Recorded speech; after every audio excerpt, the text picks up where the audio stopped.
ನಿನ್ನೆ ಸಮುದಾಯದ ಹೆಸರನ್ನು ತಗೊಂಡ್ರೆ ಒಕ್ಕಲಿಗರು ಎಲ್ಲರೂ ಕೂಡ ಈ ಸಂದರ್ಭದಲ್ಲಿ ನಾವೆಲ್ಲ ಒಗ್ಗಟ್ಟಾಗಬೇಕು, ಒಕ್ಕಲಿಗ ಸಮುದಾಯದ ವೆಂಕಟಶಿವಾರೆಡ್ಡಿಯನ್ನು ಗೆಲ್ಲಿಸಬೇಕು ಅಂತೇಳಿ ಕೆಲವರು ಮೊನ್ನೆ ಚುನಾವಣೆಯಲ್ಲಿ ಕೆಲಸ ಮಾಡಿದ್ದಾರೆ.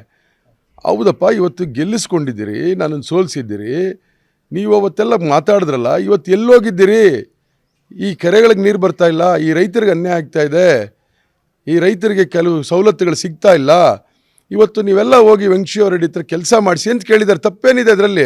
ಈ ಕೆಲಸ ಮಾಡಿದವ್ರು ಕೇಳೋದು ತಪ್ಪೇನಿದೆ? ಕೆಲಸ ಮಾಡದಿದ್ರೆ ಏನು ಕೇಳೋಕ್ಕಾಗೋದಿಲ್ಲ. ಈಗ ಇಂಗ್ಲೀಷ್ನಲ್ಲಿ ಒಂದು ಗಾದೆ ಇದೆ, ಮೋರ್ ವರ್ಕ್ ಮೋರ್ ಎನಿಮೀಸ್ ಅಂತ, ಲೆಸ್ ವರ್ಕ್ ಲೆಸ್ ಎನಿಮೀಸ್ ಅಂತ, ನೋ ವರ್ಕ್ ನೋ ಎನಿಮೀಸ್ ಅಂತ.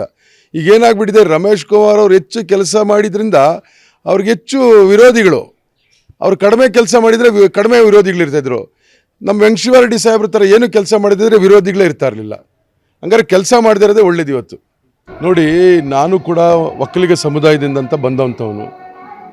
ರಮೇಶ್ ಕುಮಾರ್ ಅವರು ಒಕ್ಕಲಿಗ ಸಮುದಾಯದ ಬಗ್ಗೆ ಹಗುರವಾಗಿ ಮಾತನಾಡಿದ್ದಾರೆ ಅಂತೇಳಿ ಏನು ಸಾಮಾಜಿಕ ಜಾಲತಾಣಗಳಲ್ಲಿ ಹರಿದಾಡ್ತಿತ್ತು. ನಾನು ಕೂಡ ಇದರ ಬಗ್ಗೆ ವಿಚಾರ ಮಾಡಿದೆ. ಅದು ಸುಮಾರು 36 ನಿಮಿಷಗಳ ಒಂದು ವಿಡಿಯೋ ಕ್ಲಿಪ್ಪಿಂಗ್ ಇದೆ. ಯಾರು ರಮೇಶ್ ಕುಮಾರ್ ಸಾಹೇಬ್ರ ಸಂಪೂರ್ಣ ಭಾಷಣ 36 ನಿಮಿಷ ಇದೆ. ಆ ವಿಡಿಯೋ ಕ್ಲಿಪ್ಪಿಂಗಲ್ಲಿ ಕೇವಲ 13 ಸೆಕೆಂಡನ್ನು ಎಡಿಟ್ ಮಾಡಿ ಅವರ ಹೇಳಿಕೆಯನ್ನು ತಿರುಚಿ ಏನು ಜಾತ್ಯತೀತ ಜನತಾದಳದಿರ್ತಕ್ಕಂಥ ಒಕ್ಕಲಿಗ ಮುಖಂಡರು ರಮೇಶ್ ಕುಮಾರ್ ಅವರ ವಿರುದ್ಧ ವ್ಯವಸ್ಥಿತವಾಗಿ ಈ ಒಂದು ಅಪಪ್ರಚಾರವನ್ನು ಮಾಡ್ತಾ ಇದ್ದಾರೆ.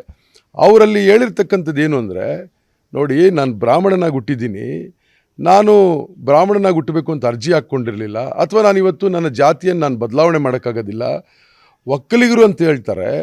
ಇವತ್ತು ನಾನು ಬ್ರಾಹ್ಮಣನಾಗಿ ಹುಟ್ಟಿ ನಾನು ವ್ಯವಸಾಯವನ್ನು ನನ್ನ ಕಸವಾಗಿ ಮಾಡ್ಕೊಂಡಿದ್ದೀನಿ, ನಾನು ತೋಟ ಮಾಡ್ತಿದ್ದೀನಿ, ದನ ಕರುಗಳು ಮೇಯಿಸ್ತಿದ್ದೀನಿ. ಒಕ್ಕಲಿಗರು ಅಂತ ಹೇಳ್ಕೊಂಡು ಬಂದ್ರಲ್ಲಪ್ಪ, ಅವ್ರು ಏನು ಕಸಬಲ್ಲಿದ್ದಾರೆ, ಏನು ಕಸಬು ಮಾಡ್ತಾಯಿದ್ದಾರೆ? ಇವತ್ತು ಒಕ್ಕಲಿಗರ ಹೆಸರು ಹೇಳಿ ಓಟ್ ತೊಗೊಂಡ್ರಲ್ಲ, ಇವತ್ತು ಏನಾಗಿದೆ? ಕೆ ಸಿ ವ್ಯಾಲಿ ನೀರೇನಾಗಿದೆ, ಮುದುವಾಡಿ ಕೆರೆ ಏನಾಗಿದೆ, ಜನಗಟ್ಟ ಕೆರೆ ಏನಾಗಿದೆ? ನಾನು ಇಷ್ಟೆಲ್ಲ ಕೂಡ ರೈತರ ಪರವಾಗಿ, ಇವತ್ತು ರೈತ ಸಮುದಾಯದ ಪರವಾಗಿ ಇಷ್ಟೆಲ್ಲ ಕಾರ್ಯಕ್ರಮಗಳು ಮಾಡಿದೆ. ಆವತ್ತು ಜಾತಿಯ ಹೆಸರು ಹೇಳಿ ಹಣದ ಹೊಳೆ ಒರೆಸಿ ಚುನಾವಣೆಯಲ್ಲಿ ಗೆದ್ದೋದಂಥವ್ರು ಇವತ್ತು ಯಾಕೆ ಬರಲಿಲ್ಲ? ಇವತ್ತು ಯಾಕೆ ರೈತರಿಗೆ ಆಗ್ತಾ ಇರ್ತಕ್ಕಂಥ ಅನ್ಯಾಯದ ಬಗ್ಗೆ ಧ್ವನಿ ಎತ್ತಾ ಇಲ್ಲ ಅಂತ ನೋವಿನಿಂದ ಹೇಳಿರ್ತಕ್ಕಂಥ ವಿಚಾರ. ಜಾತಿಯ ವಿರುದ್ಧ ಎಲ್ಲಿ ಕೂಡ ಮಾತನಾಡಿಲ್ಲ. ಒಕ್ಕಲಿಗರ ಜಾತಿಯನ್ನು ಇಟ್ಕೊಂಡು ಜಾತಿಯ ವಿರುದ್ಧ ಮಾತಾಡಿಲ್ಲ. ಜಾತಿಯ ಹೆಸರು ಹೇಳ್ಕೊಂಡು ರಾಜಕಾರಣ ಮಾಡಿದಂಥವ್ರ ವಿರುದ್ಧ ಮಾತಾಡಿದ್ದಾರೆ. ಅದನ್ನು ನಾನು ಕೂಡ ಒಪ್ತೀನಿ, ನಾನು ಕೂಡ ಮಾತನಾಡ್ತೀನಿ. ಇವತ್ತು ನಾವು ನಿನ್ನೆ ಒಕ್ಕಲಿಗರ ಮುಖಂಡರ ಸಭೆಯನ್ನು ಕರೆದಿದ್ವಿ. ನಮ್ಮ ಮುಖಂಡರಂಥ ಕೃಷ್ಣ ಬೈರೇಗೌಡರು, ಸುಧಾಕರ್ ಅವರು, ನಂಜೇಗೌಡರು ಇವರೆಲ್ಲರೂ ಕೂಡ ಮಾತನಾಡಿದ್ರು. ಏನು ಮಾತಾಡಿದ್ರು? ಜಾತಿಯ ಹೆಸರು ಹೇಳ್ಕೊಂಡು ಇವತ್ತು ಪಕ್ಷವನ್ನು ಮುನ್ನಡೆಸ್ತಕ್ಕಂಥವ್ರು ಒಕ್ಕಲಿಗ ಸಮುದಾಯಕ್ಕೆ ಏನು ಮಾಡಿದ್ದಾರೆ? ಒಕ್ಕಲಿಗ ಸಮುದಾಯದ ಬೈರೇಗೌಡ್ರನ್ನೇನು ಮಾಡಿದ್ರು, ವೈ ಕೆ ರಾಮಯ್ಯನವ್ರನ್ನೇನು ಮಾಡಿದ್ರು, ಡಿ ಬಿ ಚಂದ್ರೇಗೌಡ್ರನ್ನೇನು ಮಾಡಿದ್ರು, ನಾಗೇಗೌಡ್ರನ್ನೇನು ಮಾಡಿದ್ರು, ಇವತ್ತು ಬಚ್ಚೇಗೌಡ್ರನ್ನೇನು ಮಾಡಿದ್ರು, ಚಲುವರಾಯ ಸ್ವಾಮಿನೇನು ಮಾಡಿದ್ರು? ಇವತ್ತು ಈ ರೀತಿಯ ಪ್ರಶ್ನೆಗಳನ್ನು ನಾವು ನಮ್ಮ ಸಮುದಾಯದ ವಿಚಾರ ಬಂದಾಗ ನಾವು ಕೂಡ ಪ್ರಶ್ನೆ ಮಾಡ್ತೀವಿ. ಅಂದರೆ ಜಾತಿಯ ಹೆಸರು ಹೇಳ್ಕೊಂಡು ರಾಜಕಾರಣ ಮಾಡಿದಂಥವ್ರು ಎಲ್ಲಿ ಹೋದ್ರಿ ನೀವು? ಇವತ್ತು ನೀವು ಕೂಡ ನಿಮ್ಮ ಶಾಸಕರನ್ನು ಗೆಲ್ಲಿಸ್ಕೊಂಡು 11 ತಿಂಗಳಾಯಿತು. ನಿಮ್ಮ ಶಾಸಕರು ಏನು ಕೆಲಸ ಮಾಡಿದ್ದಾರೆ ರೈತರ ಪರವಾಗಿ? ಯಾವತ್ತು ಧ್ವನಿ ಎತ್ತಿ ರೈತರ ಪರವಾಗಿ ವಿಧಾನಸೌಧದಲ್ಲಿ ಮಾತನಾಡಿದ್ದಾರೆ? ಇವತ್ತು ಕೆ ಸಿ ವ್ಯಾಲಿ ನೀರು ಬರ್ತಿಲ್ವಲ್ಲ, ಯಾಕೆ ಬರ್ತಿಲ್ಲ ಅಂತ ಕೇಳಿದಾರಾ? ಇದು ರೈತರ ಪರವಾಗಿ ಪ್ರಶ್ನೆ ಮಾಡಿರೋದವರು, ಒಕ್ಕಲಿಗರ ಪರವಾಗಿ ಪ್ರಶ್ನೆ ಮಾಡಿರೋದು.